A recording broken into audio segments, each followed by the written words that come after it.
once again?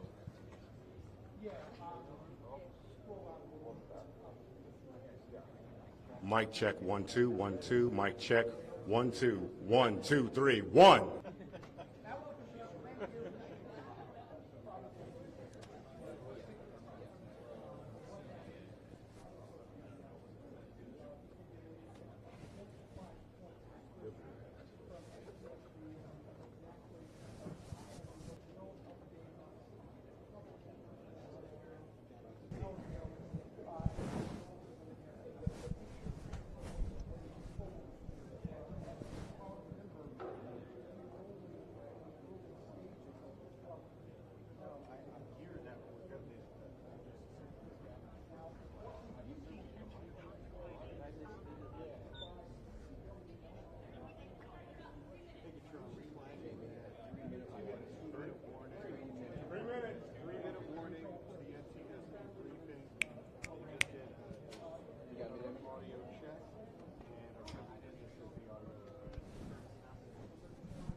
They're talking to you.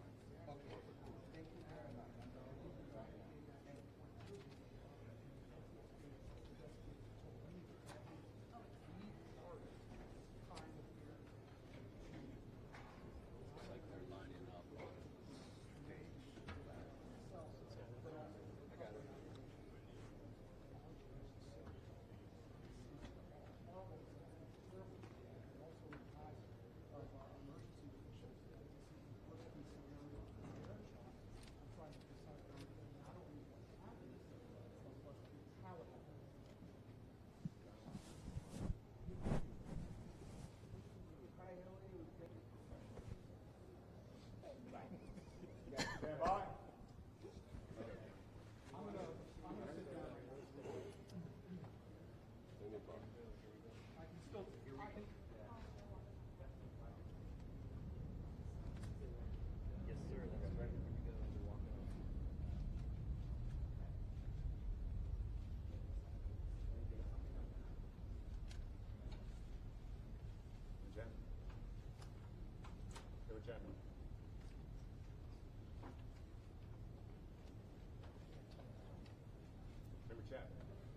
Stay within that Order there.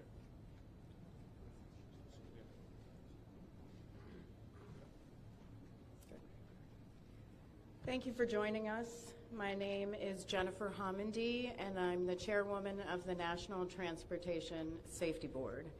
The National Transportation Safety Board is an independent federal agency that's charged by Congress with investigating every civil aviation and serious accident and serious incident in the United States and significant events in other modes of transportation.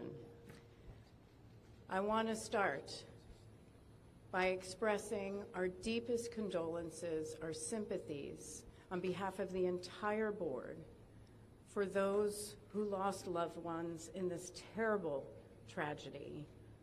Our thoughts, our prayers are with you. Entire communities were affected, and we are thinking of you. With me today is Bryce Banning.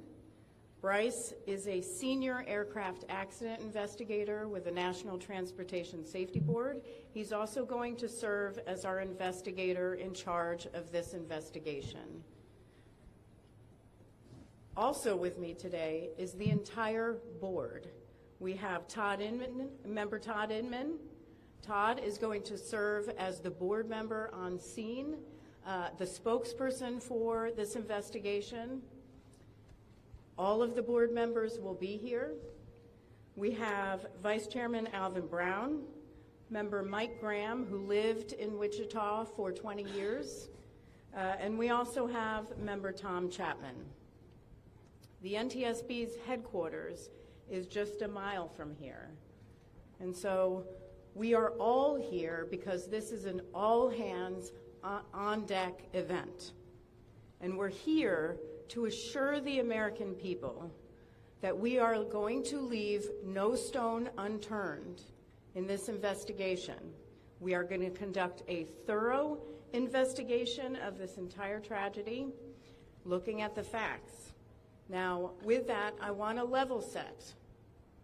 When we go to the scene, and we were here last night, we allow the responders to do their important safety mission, which in this case was search and rescue and recovery.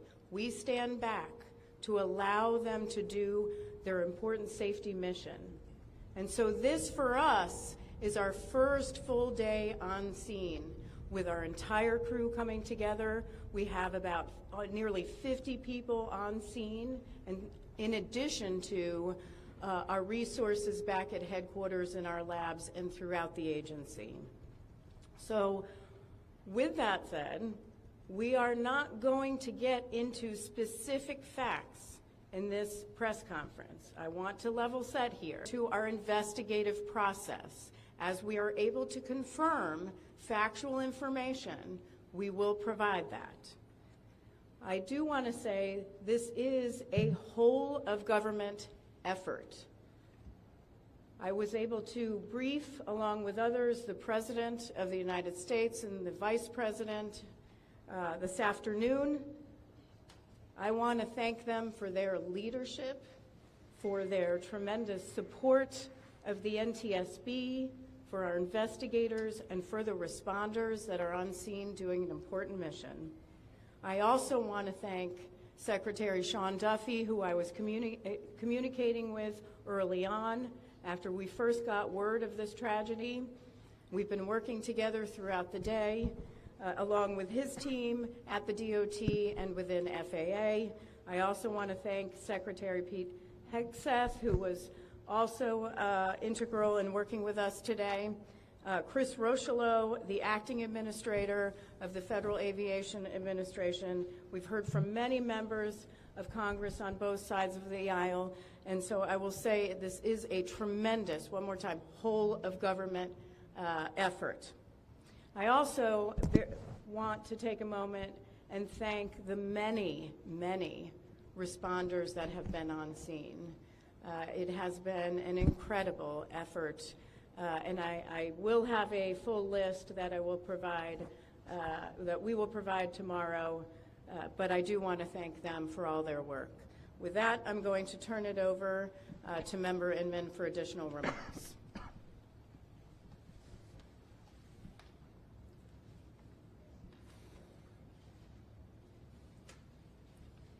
So today is our first field day on scene.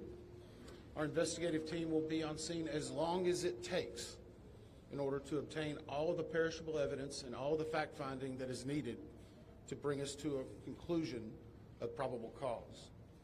Our mission is to understand not just what happened, but why it happened, and to recommend changes to prevent it from getting our investigation. We don't have a great deal of information to share right now. We will keep you informed by giving regular updates as we learn more. Our intention is to have a preliminary report within 30 days, and the final report will be issued once we've completed all of our fact-finding and investigation. Now, we will not be determining the probable cause of the accident while we are here on scene, nor will we speculate about what may have caused this accident. Today, we will be going and having an organizational meeting and establishing our parties to our investigation. We currently have the following parties that are already identified: NACTA, which represents the air traffic controllers; ALPA, which represents the pilots; Army; AFA, which represents the flight attendants. The Transportation Safety Board of Canada will be an accredited representative under Annex 13 of ICAO. They will be supplemented by MHIRG as a technical advisor. They were previously known as Bombardier. The NTSB offers this party status to those companies, government agencies, and associations that have employees, activities, or equipment involved in the accident. We offer that because they will provide technical expertise and relevant information supporting the development of the best possible factual record. Once they join this investigation, they are not permitted to release documents or talk publicly about the investigation without the consent of the NTSB. So I want to stress this. It is only the NTSB that will provide information related to this investigation, with one exception. Regarding the fatalities that occurred, that notification will be handled by the DC medical examiner. We will not be discussing fatalities or names. That will be handled by them as the proper authority. So we want to talk a little bit about our process. We will analyze the facts and determine the probable cause of the accident, and then issue a report of those determinations. I also want to talk a little bit about some additional people that are here with us, and they're very important to us, and that is our family assistance group. Later today, we will be briefing the families. We normally try to do this before a media event, but in this case, they're still arriving. Our family assistance specialists are already working closely with local officials and others to help assist them in their efforts to support everyone that's affected by this accident. And let me just reiterate what the chair said. A loss of life in an aviation accident is very unusual in the United States, and our heartfelt sorrow goes out to everyone that's affected. It affects us, it affects everyone around us. There are a lot of people hurting today. We will help find out what happened. We will do it factually, and we will do it accurately. As part of this, we are going to be standing up some specific working groups. Those working groups will be operations. They will be looking at the history of the accident flight and crew members' duties for as many days before the crash as appears relevant. We'll be forming a structures group, which will be the documentation of the airframe wreckage and the accident scene, including calculation of impact angles to help determine the plane's pre-impact course and altitude. We'll have a power plants group. They will do the examination of the engines and the engine accessories. We'll have a systems group. They will study the components of the plane's hydraulic, electrical, pneumatic, and associated systems, together with the instruments and elements of the flight control system. We'll have an air traffic control group. They will do reconstruction and review of air traffic control systems provided to and including acquisition of pertinent flight track surveillance information, what you might typically think of as radar or ADSB, along with controller pilot communications. We will also have a survival factors group. They will be doing the documentation of impact, forces and injuries, community emergency planning, and all crash and fire rescue efforts. Also, due to the unique nature of this crash, we will be having a helicopter group as well. Lastly, we will have a human performance group, and this will not be its own group. It will actually be a part of the operations, air traffic control, and helicopter groups. They will study the crew performance and all before the accident factors that might be involved in human error, including fatigue, medication, medical histories, training, workload, equipment design, and work environment. Now we're going to take a few questions, but I will again stress, we will continue to gather that. We will try to release it as we can, but we will only talk about the facts of the case that we know right now. I'm going to ask, we'll call on a few people. I'm going to ask that you state your name and affiliation.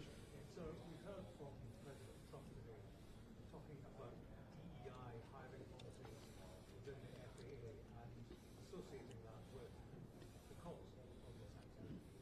What do you say to that? Well, unfortunately, I didn't hear the remarks. I was briefing House and Senate members, but I believe, Chair, would you like to take that? As part of any investigation, we look at the human, the machine, and the environment. So we will look at all the humans that were involved in this accident. Again, we will look at the aircraft, we will look at the helicopter, we will look at the environment in which they were operating in. That is standard in any part of our investigation. I'll turn it back. Chair, can I ask you, has the flight data recorder been recovered yet? And what is the difficulty in a water disaster like this, which presents a very difficult environment for your investigators and the people out of the water? Well, the question was on the flight data recorders. And we have not recovered the flight data recorders yet. We know they're there. They are underwater. This is not unusual for the NTSB. We have many times recovered flight data recorders in water. We have our lab right here that is about a mile from the NTSB, so it's not unusual. And once we get those, we'll be able to get those read and information from them to be able to provide further information to you. I'm going to turn it back over to Member Inman. Hey there, Sir. Tyler Henry with CBS News. Earlier today, Defense Secretary Pete Hegseth said a mistake was made last night. Based off of you all's initial investigations and preliminary findings, have you all been able to tell whether this was human error or mechanical failure? The question was, is there been human error or mechanical failure? We don't know what we know just yet. We do not know enough facts to be able to rule in or out human factor, mechanical factors. That is part of the NTSB investigative process and where all of these groups will come together. It's one of the reasons why the NTSB is known as the gold standard. We will take the time that's necessary, but I'd also like to reiterate, if we find something that is a significant issue that warrants immediate action, we will not hesitate to make those recommendations and make them public. We have a good track record on that, and we want to continue doing so. Sir. Hello, Sir. Tom Costello with NBC News. Does it hurt your investigative process, maybe for the chairman, does it hurt your investigative process to have the president already suggesting possible causes here as you try to keep an open mind and begin this investigation? Tom, with all due respect, I think the press also likes to state what probable cause is before we get to the probable cause. Yes, it's not that we don't have information. We do have information. We have data. We have substantial amounts of information. We need to verify information. We need to take our time to make sure it is accurate. That's best for you. That's important for the families. It's important for legislators who are seeking answers to try to figure out what they're going to do about this. And so it will take time. We do have a lot of information, but we need some time to verify that. Yeah, Member Chase Williams with Fox Business. I'm wondering about the conditions in the tower last night. Were there any performance issues in the past with any of these controllers or anything of that? Question is about controllers. As I said, we are just now forming the groups. The controllers do have union representation, which they are entitled to. They'll be working with our party system and our party groups. They'll be conducting interviews. Those interviews will need to be analyzed, transcribed, and other team members will need to look over it. It'll be a long process, but we will go through the entire history.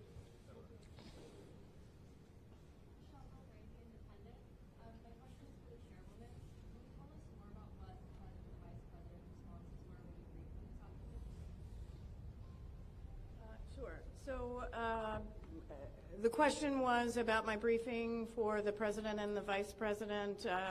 As is standard, we offer briefings, we know, and this was a briefing with the president and vice president and with Secretary Duffy and Secretary Hegseth and also the acting administrator of the FAA. There was discussion on what we know so far and our process, and that was about it.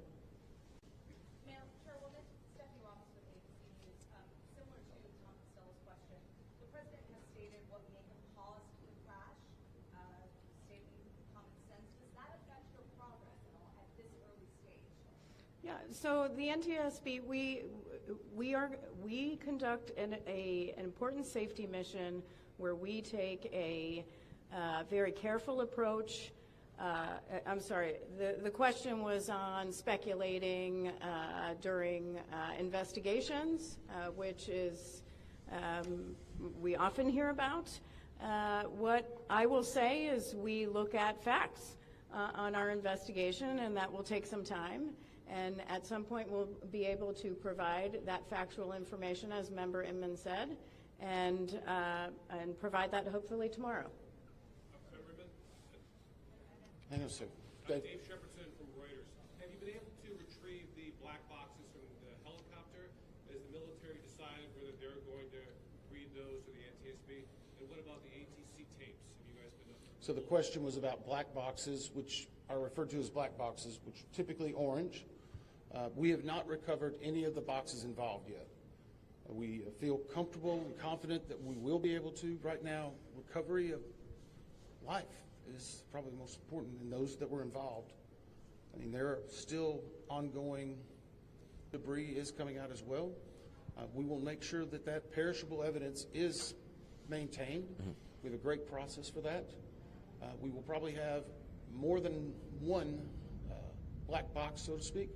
It's our understanding that the Sikorsky helicopter is equipped with some form of recording devices, and those will be read either by the DoD or by us. We have a good starting relationship with them, and we've already made agreements in order to be able to do that. So I feel comfortable in what we're going to be doing. The other question was about air traffic control. We received a very large package of information from the FAA at about 3 a.m., I believe, this morning. That is still being reviewed and analyzed.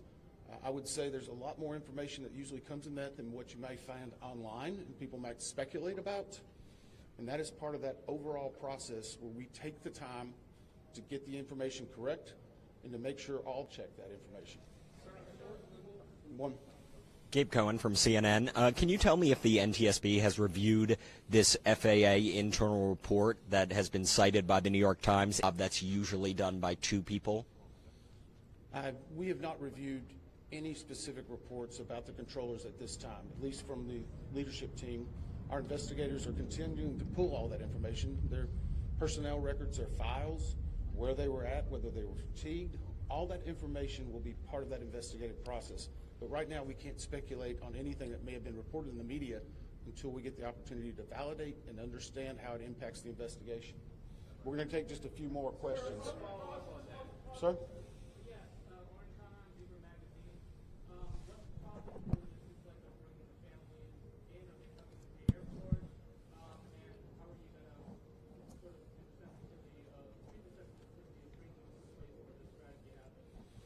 So the question is about the families, and many of those families are still en route. Some are still being notified from both the military and from the commercial crash.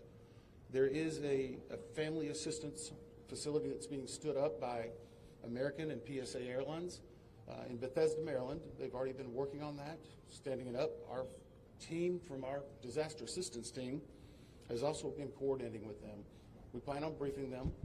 It is customary that at some point, if the families wish to go to part of the accident site, that we would arrange such a thing, but it will only be when we know that it's safe, we have the correct perishable evidence, and we can do it in the proper modesty that should be for those family members. It will be a little bit of a process, but it will take some time. Sir, to follow up on the air traffic control. No. Sir, are you? I know that Mariel Fargo with these news now. We've heard from some witnesses that they saw people come down the slide of the plane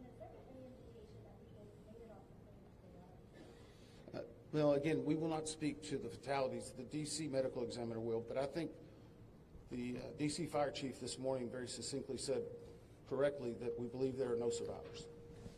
There- Last question? So, hang on one second. Right now, we're going through the debris fields.